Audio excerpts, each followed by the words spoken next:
Welcome back to What Arty Noobs with General Disturbance.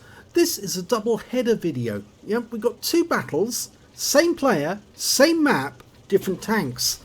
Now they're both Swedish tanks. You're looking at the Strv 74, which is actually the tier 6 Swedish medium tank, based on the M42, but with a 75mm gun, the long gun, and a slightly elongated turret that enables you to house that gun.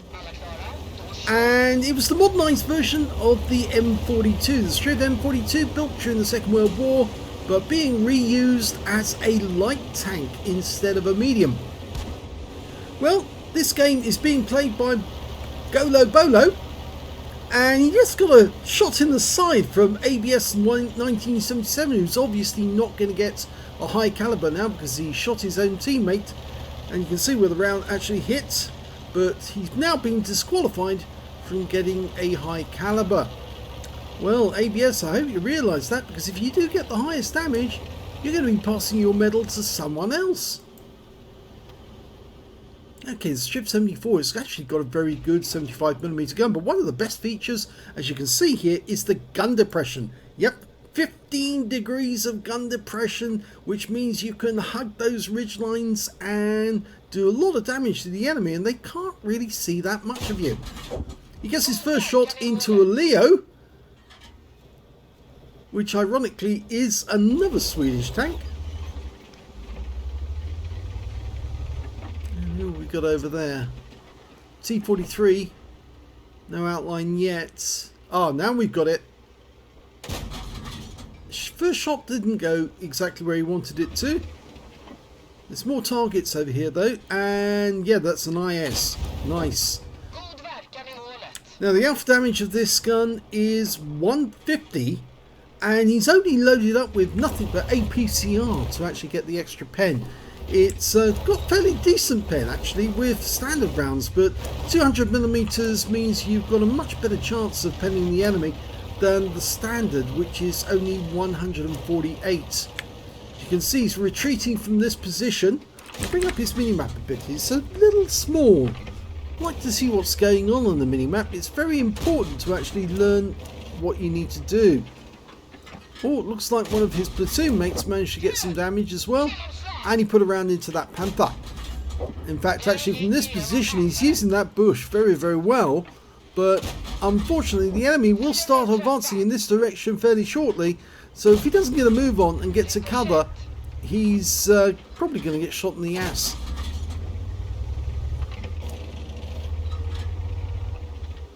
Okay, T-43, that looked like a good blind shot. You can see he's retreating, shooting over his engine deck as he's going.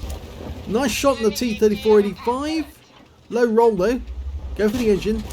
Oh, no, didn't get it. He's up against the edge of the map now, so he has to change course. But he's still using the bushes to use the bush mechanic. And nice shot into the side of the IS. Average roll. Go for it again. Yep. Still hasn't been seen. And into the turret. That guy's a one shot. Go for the Panther M10. That looks like it probably contacted. Can he get another one in? Yes, he can. Trouble is that they're setting about his teammates down that area. The IS wasn't a one shot, but he is now, and he's out the game. Okay, he's just going to harvest as many of these guys as he can. If they stay where they are, they're going to be going back to the garage very shortly. Now there are so many other enemy tanks headed this way. Tiger 1. Oh, he set that guy alight. Nice one. So he's picked up some fire damage on the Tiger 1, but he's still having to retreat in order to stay alive. AMD. Yes, good shot. Kills him. But remember, those enemy are only a short distance behind Golo Bolo, so he's got to keep moving west, otherwise he's going to die. And there's ABS 1977 in the KRAWL. And a short distance away is Silver Schwebel. Oh, they're getting good damage now, and this is where he can use his gun depression. He's still shooting over his engine deck, which actually ruins his gun depression to a certain extent, because you get less gun depression on the rear than you do from the front. the engine deck kind of limits what you can do.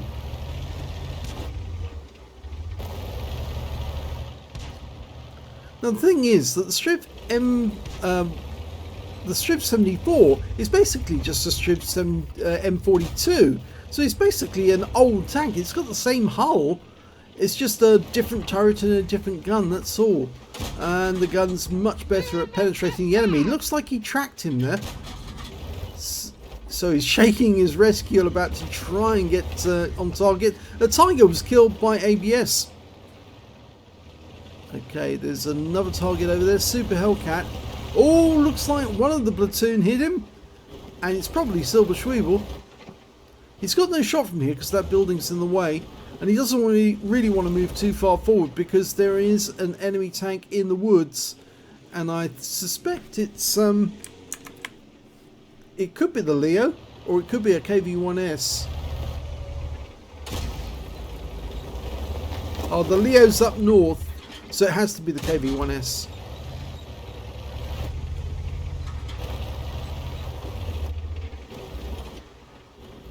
So he's hoping ABS will spot that guy, so he can get a shot in. Here comes the VK. Nice. Pulls back behind the building. It is the KV-1S. One shot to kill. Yep, he's gone. Keep on coming. We've got more shells for you. He's, well, only 3 left actually now, I should say. Oh, no, that was good. Go for the next one. Yes, he gets that one in. But he's only got 1 round left. He's been burning that ammunition. And a lot of his shots were fired as he was retreating over the back of his, fired over the engine deck as he was retreating. And unfortunately, they didn't hit the target, and he has run very, very short. So he has to make this round count, or at least one of them count. I think he's now looking for a target that he can get a one-shot kill on.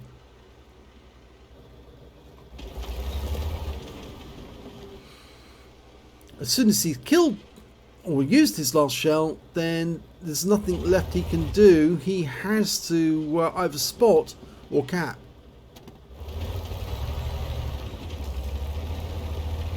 I have the sneaking suspicion that Golo Bolo is actually trying to do something crafty.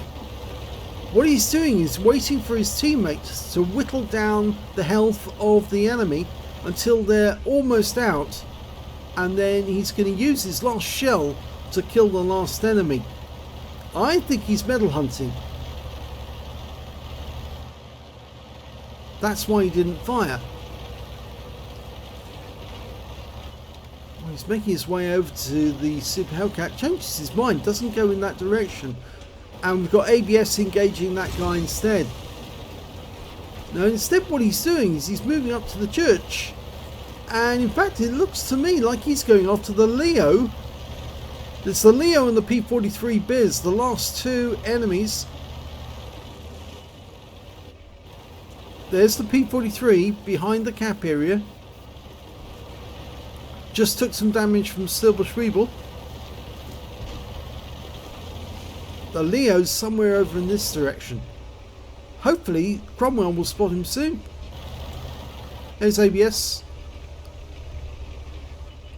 Oh, there he is. He's down by the water, or near the water.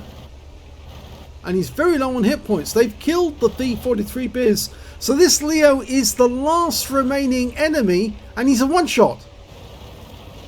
And that's why Golo Bolo is racing to get to him as quickly as he can to get the last shot. Yes! Last round in the magazine gives him a Fadens. I think he was happy about that. Yeah, I think you can tell. And here's the second battle. This is a Strv M4257.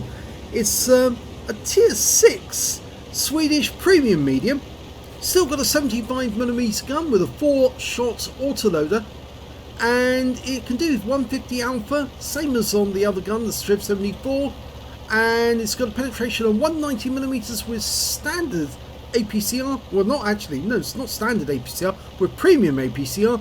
And with the standard rounds, it'll do 148. So it's basically the same tank as a Strv 74, but just got an AMX 13-ton tank turret on it. You can see the great thing about this tank is that you can fire off 4 rounds, quick succession, and he's got his first kill.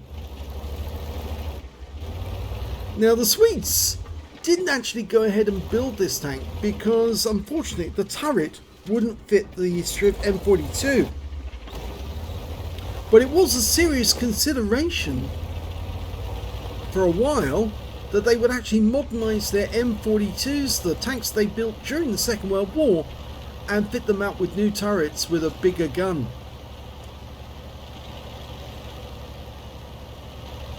Well, Wargaming will put it into the game as a premium, and it's not bad. It's 4 shots, so it's quite capable.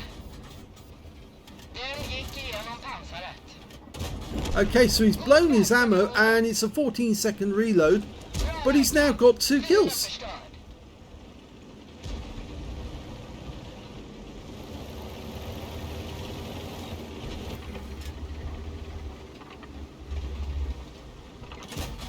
Oh, didn't get anything into that 88. Goes for the cupola, and he's getting nice pens on that cupola. And he's in full reload. You can see he's got a mastery already because he's put the mark on top of the vehicle. And Wargaming brought out this particular skin for the Strv M4257. Quite a colourful one. That KV-13 pulls back anymore. Oh, he's went forward and he's been tracked. He was shot in the hitbox. Just need to keep an eye on what's going on behind you. You might need to take out that guy. Oh, no. Somebody else did it for you. Okay, so he just needs to take out this KV-13. Now, just slightly up this shelf so that you can peek over the ridge line, use your 15 degrees of gun depression, and take out that guy. Hello. Oh, didn't get it. That one went in, and there's the kill. You can see it's very efficient with a 2-shot auto-loader. It's intra-shot rather. It's actually very, very fast.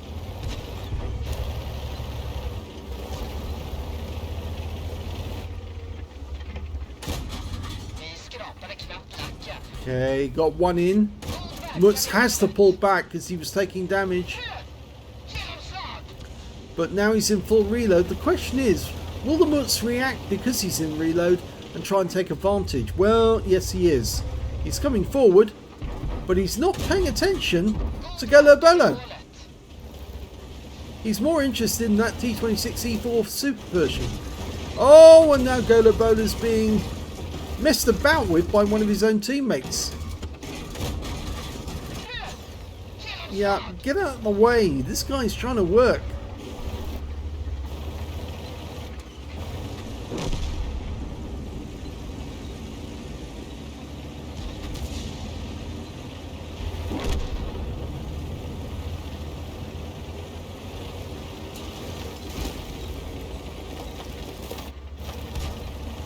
Who's next? Jagdpanther. That's better. At times like these, it really does help that you're actually firing only APCR. But the problem is, of course, he's going to have massive ammunition costs at the end of the game. That's the problem. Okay, his gun depression is not that good.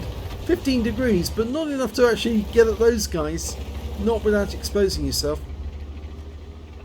Okay, KB3 is going to take all 4 shells, I should hope. Oh, lost sight of the guy. So he pulled back and just in time to avoid the shot from the Jagdpanther. So I think he's going to take that Jagdpanther out now to stop him doing that again. Will he poke out from behind the building? Oh, Tiger 1. And he takes that guy down, goes for the KV3, gets him. He's in full reload. But the KV-1S is still there. There he is in the background. Okay, he's not going to use the bush mechanic. Just focus in. 1, 2, 3. Oh, and the kill shot goes to the Tiger 2. presumably he's actually got at least 20% of the enemy hit pool, and that's why it flashed up the high caliber. Potentially he could get a high caliber medal. He's already got 5 kills. If he gets one more, he's going to be getting a Top Gun.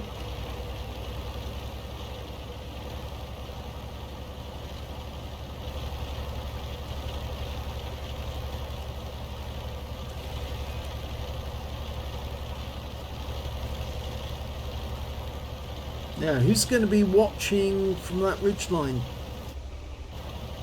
I definitely use those bushes to go up and have a look and see who's there. Oh, somebody saw him. Just going to use these bushes. They're slightly easier.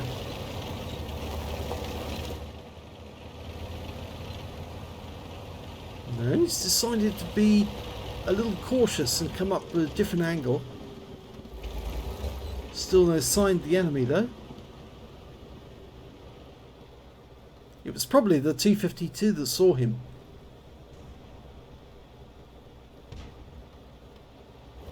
Oh, ARL. And he's got a shot. Oh, and there goes another kill steal. Okay, he's got a number of targets now. Puts a round into the T-52, who dies against his rear, and that gives him a Top Gun. So he gets a Top Gun by default, because the T-52 driver couldn't contain himself and tried to ram him.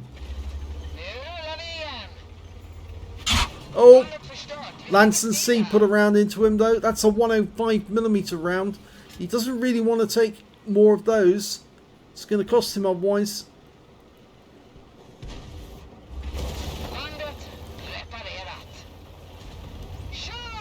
Going for the T-34-1. Oh, that's gone down. So, question. Go for the M44 or the Lanson C?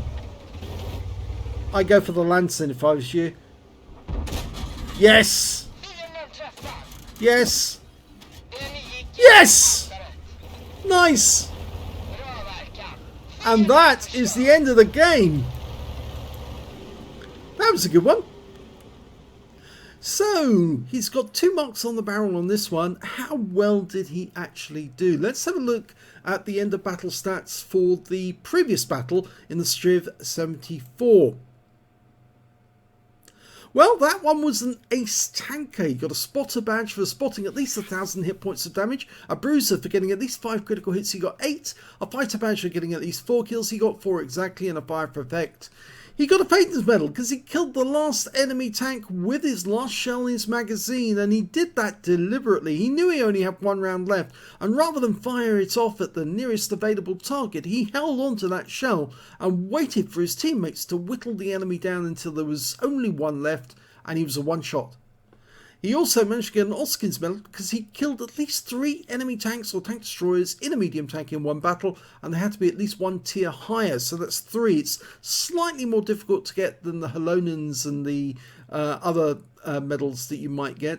He also got a high caliber for dealing the most damage in that game overall. Now, I'm just going to skip over these pages so you can actually see that, yes, he was top on damage in that game, and ABS, the guy who shot him in the side, well, he wasn't anywhere near the high caliber, but he must be aware that if you do shoot your teammates in the side, you are going to be disqualified. And you can see that Golo Bolo got the high caliber, but if you'd been the top one, you would have been handing it over to him, as he would have been the next highest scorer. If we look at the detail report, you can see 42 shots fired, 29 direct hits, 27 penetrations.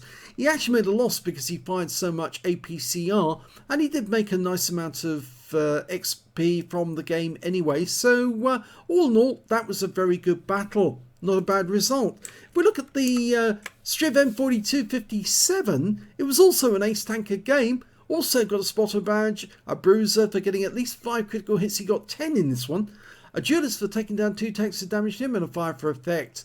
But he actually picked up a Nichols medal. Now these are very difficult to get hold of because you have to kill 4 enemy tanks or tank destroyers and medium tank in 1 battle, and they have to be at least 1 tier higher. So this is 1 step up on the previous medal, the Oskins medal. It's much more difficult to get, and I've only had the Nichols medal once because it means you have to take down superior tanks with a tank that's a tier lower. So yes, it takes a lot of effort to get one of these. He also got a tanker sniper for doing the most damage at range. In fact, as you saw, he was retreating across the battlefield. The wrong battle actually. He actually got the most damage at range in this one, which is surprising considering he was actually fighting in the woods, wasn't he, most of the time? And then he went across to the ridgeline to shoot at the enemy over that. Well, yeah, surprising. I thought he was actually, this would be the, he would have had a tanker sniper for the Strv 74, but no, he actually got it in the 4257. Got a high caliber for dealing the most damage in the game again, and he also got a top gun for getting at least 6 kills. He actually ended up with 7, one short of getting a Radleys. If he got the M44 as well, yep, he would have had his Radleys. Again, we'll just skip over these results. You can see top damage, highest number of kills as well, and the highest base XP.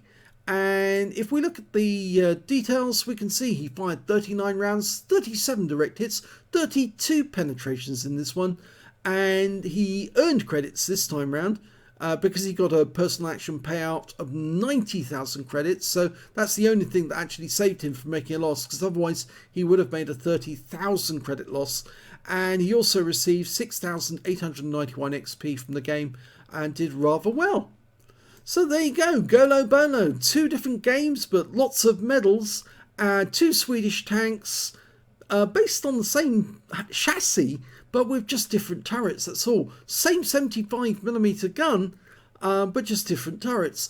And I don't know which one you prefer, but obviously the Strv 74 seems more practical to me than the 4257. Although the 4257 did get better results in the end. So it's, I suppose, horses for courses. This one is a premium, so you're going to train your crews faster. The other one, I think the gun is slightly more stable. It's also thinner but taller as a tank. And I've always thought the Strv 74 is actually better than the Strv M4257. But I think a lot of people would disagree with me and say, no, get the autoloader, it's so much better. So, I'll leave it to you to decide which one is better. And thanks very much to Golo Bolo for sending in these replays and letting us have a double feature. Thanks for watching.